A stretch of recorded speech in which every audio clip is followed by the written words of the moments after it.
Well, as always in real life and in fiction, good news and there's going to be bad news. Good news, which I think hopefully will be good for most people.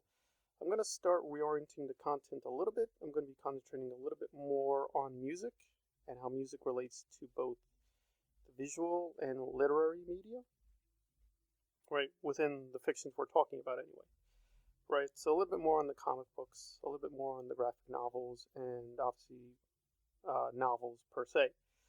I'm also going to look at more of Lord of the Rings and how it's influencing, right, the story we have today. I'm not going to be able to do a lot of Lord of the Rings right away because I have a lot of projects to get to, but I'm going to start doing more Lord of the Rings, more Dark Tower, and just more fantasy overall.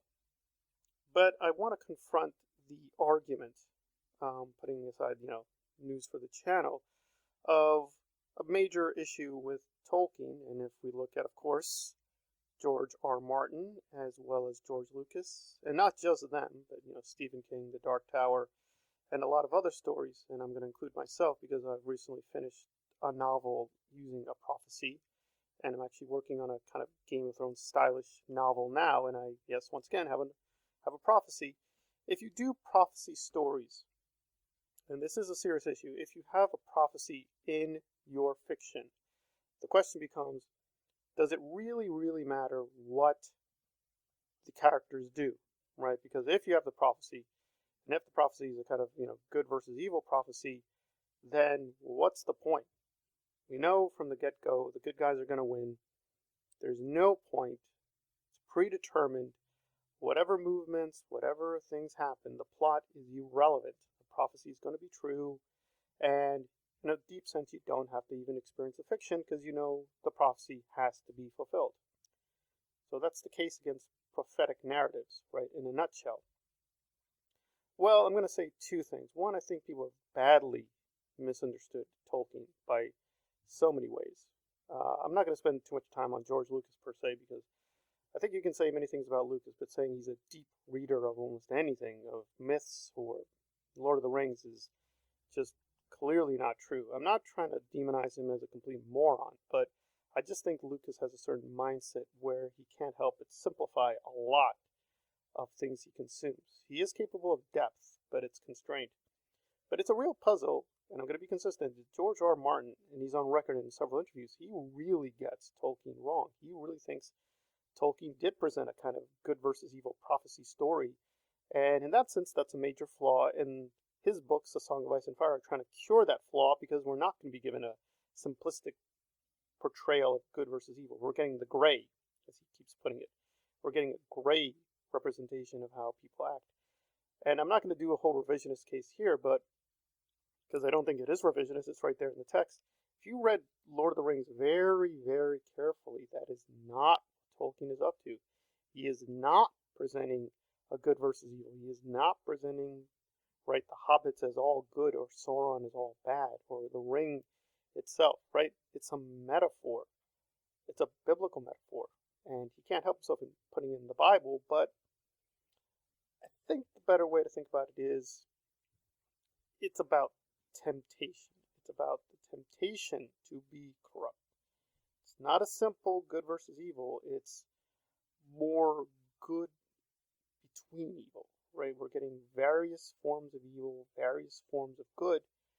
There's no one singular form of good, no one singular form of evil. I know, of course, people who look at the films, well, that's not in the films. The films seem to, I understand that. I don't hate the films, but they're not the books. They're not portraying the book's story accurately. Tolkien, in various passages, I could show people, does say, listen, there is a other side to it. There is a good side to Mordor. There is a good side to Sauron, right? Just like we see it. There may be something good, right, if they use the ring. Maybe they will actually do some good, but there's a trade-off. There's a huge trade-off in use of the ring that it does corrupt you, right? It's a very old lesson. Absolute power corrupts, even if it's used for quote, the good, will be corrupting. Nowhere is Tolkien saying it's a pure good versus evil. In fact, in a documentary, his son explicitly states this. He states, listen, I'm not just trying to say that, oh, let's get back to nature, or or let's get rid of modern technology, right? That's often the portrayal of the bad magic, that modern technology is destroying us. That's true, but Tolkien is not saying, hey, if we just destroy the machines, we'd get back to an idyllic paradise. He says temptation is just always there. The technology is just a manifestation of our temptations, right? That's the new modern ring, but it doesn't really work that way, that we just get rid of the machine and everything gets back to normal, or somehow the force is balanced. That's not the point of the story. The point of the story is we're always going to be tempted. There's always going to be corruption.